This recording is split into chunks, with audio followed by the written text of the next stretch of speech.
नमस्कार बच्चों, मैं सीमा मीना, सहायक आचार्य गौरी देवी राजकीय महिला महाविद्यालय अलवर।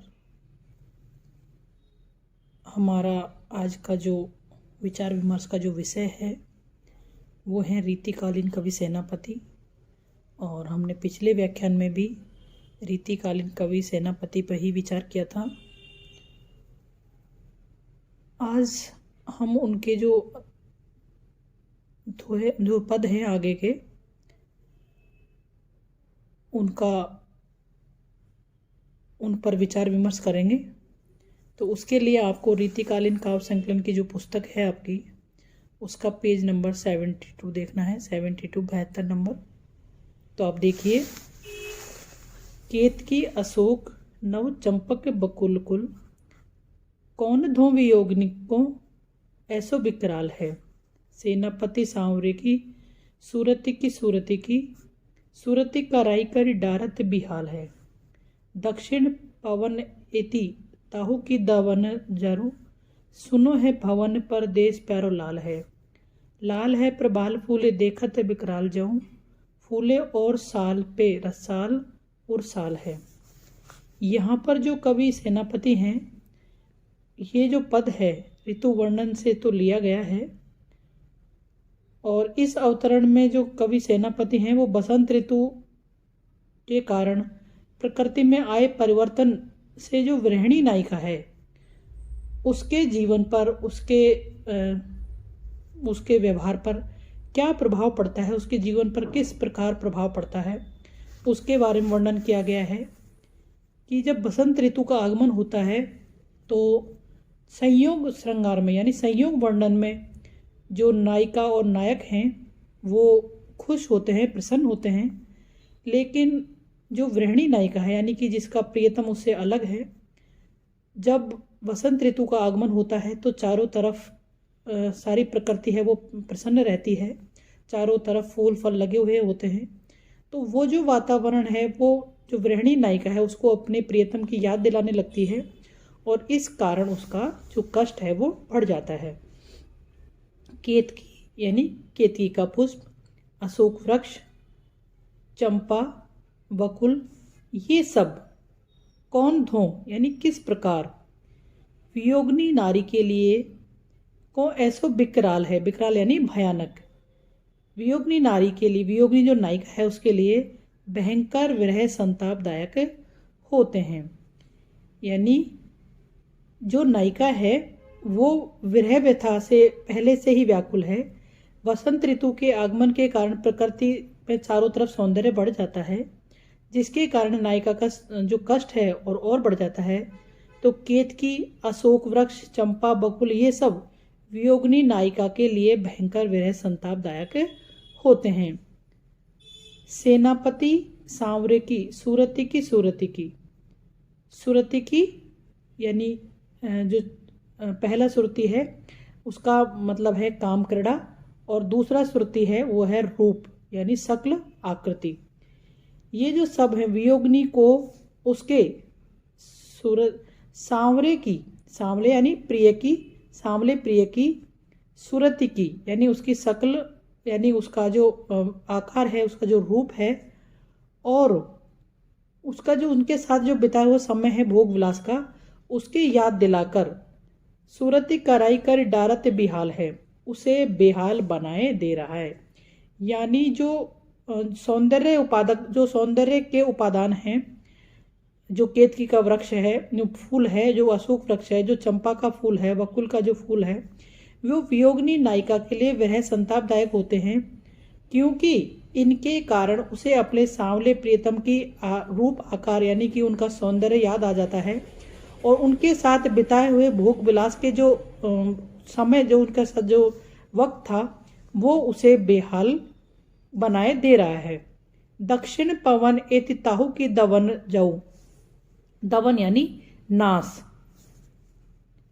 इस पर भी दक्षिण से आने वाला जो मलय पवन है वो तो उसका नाश ही कर रहा है, यानी कि उसको बहुत ही अत्यधिक कष्ट दे रहा है। दक्षिण पवन यानी मलय पर्वत से आने वाली जो हवा है वो कैसी होती है, बहुत ही सुगंधित और आनंदित करने वाली। इस पर भी जो दक्षिण से आने वाला जो मलय पवन है वो तो ताहू की दवन जाऊ, वो उसको और भी अत्यधिक यानी उसके नाश करने के लायक यानी कि उसको और अत्यधिक कष्ट दे रहा है। सुनो है भवन परदेश प्यारो लाल है। गृहिणी प्रिय के परदेश में होने से उसका जो घर है, आंगन है, वो सूना हो गया है। यानी जब नायिका का जब नायक उसके पास नहीं होता तो उसको सारा संसार, सारा जो अपना घर आंगन है, वो सब सूना सूना सा लगता है। लाल है प्रबाल फूले देखत विकराल जाऊ। बसंत ऋतु में लाल दिखाई देने वाली कोपलें देखने में भयानक लगती हैं। यानी वो उपादान जो हमें अत्यधिक सुख पहुंचाते हैं, वही उपादान, वही जो वस्तुएं हैं, वो नायिका को विरह वर्णन में, यानी कि जब वो उसका विरह होता है नायक से, जब वो उसका दूरी होती है, तो वही उपादान जो सुख प्रदान करते हैं वही बहुत भयानक यानी कष्टदायक लगने लगते हैं। फूले और साल पे रसाल उर्साल है। साल वृक्षों, आम के वृक्षों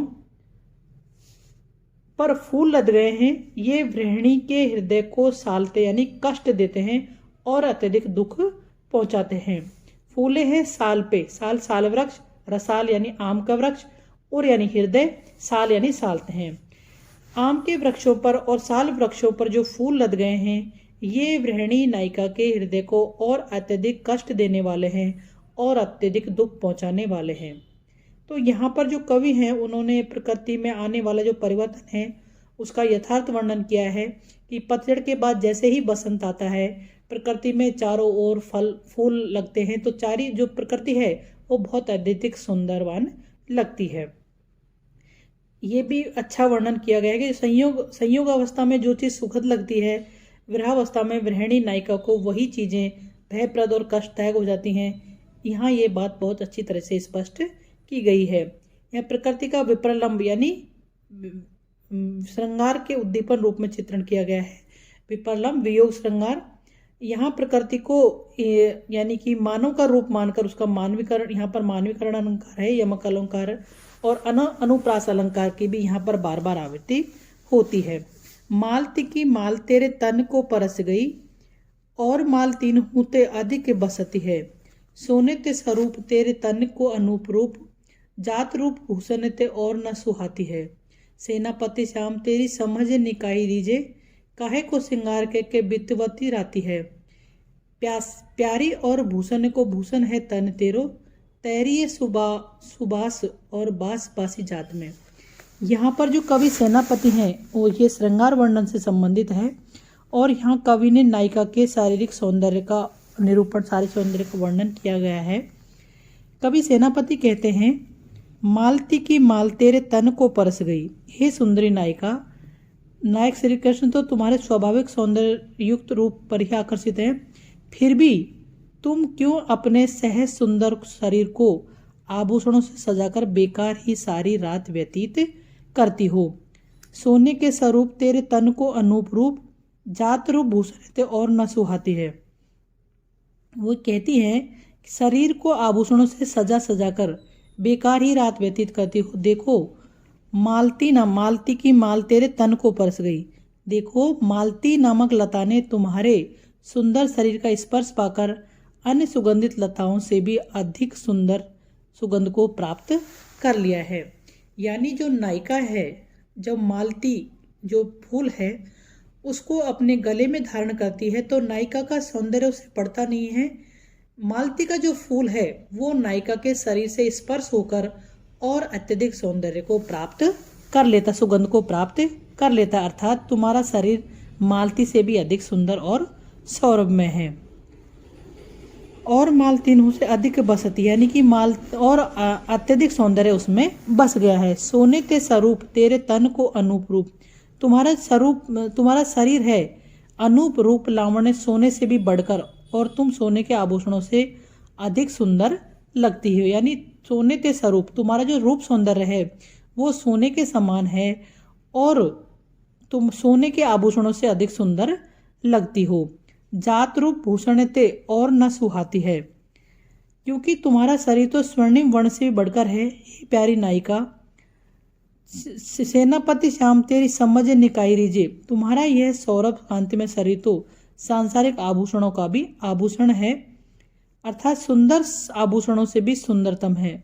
और तुम्हारे शरीर की सुगंध से संसार के अन्य सुगंधित पदार्थ भी सुगंधित होते रहते हैं। काहे को श्रृंगार करके बितवती राती है, काहे को तू श्रृंगार करके अपनी रातें व्यतीत करती है, क्यों ही बेकार अपने शरीर को सजा आभूषणों से सजाते, अर्थात अन्य पदार्थ तुम्हारे शरीर की सुगंध ग्रहण करते हैं। प्यारी और भूषण को भूषण है तन तेरो, तैरी सुबास और बास बासी जात में। नायक जो नायिका है, दो जो एक नायिका की सखी वो कहती हैं कि तेरा जो शरीर है वो तो आभूषणों से भी अत्यधिक सुंदर है, तो स्वाभाविक जो है सौंदर्य है वो अत्यधिक सुंदर है, आभूषणों से सजा सजा कर उसे क्यों बेकार करती है। जो तेरा शरीर है वो तो आभूषणों से भी अत्यधिक सुंदर है। तैरिये सुबास और बास बासी जाती है।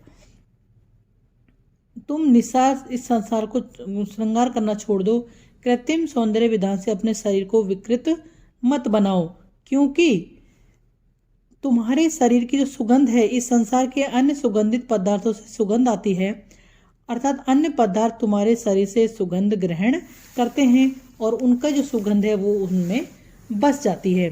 तो यहाँ पर जो नायिका है उसका सर्वगुण संपन्न यानी शोभा यानी पूर्ण शोभा से युक्त और कांति में माधुर्य युक्त इन सब जो सौंदर्य के उपादान हैं उन सब से नायिका को सुशोभित किया गया है। नायिका के रूप लावण्य को यहाँ का सुगंध में बताया गया है कि फूल भी उस नायिका के सौंदर्य से जो खुशबू है, जो सुगंध है वो ग्रहण कर लेते हैं। और नायिका का शरीर इतना कांतिमय है कि जो स्वर्ण आभूषण है उनको पहनकर जो नायिका है वो कम सुंदर लगती है। उसका जो स्वाभाविक सौंदर्य है वही उसका वास्तविक सौंदर्य है और उसी सौंदर्य में वह और अत्यधिक आकर्षित लगती है। आज के लिए बस इतना ही। धन्यवाद।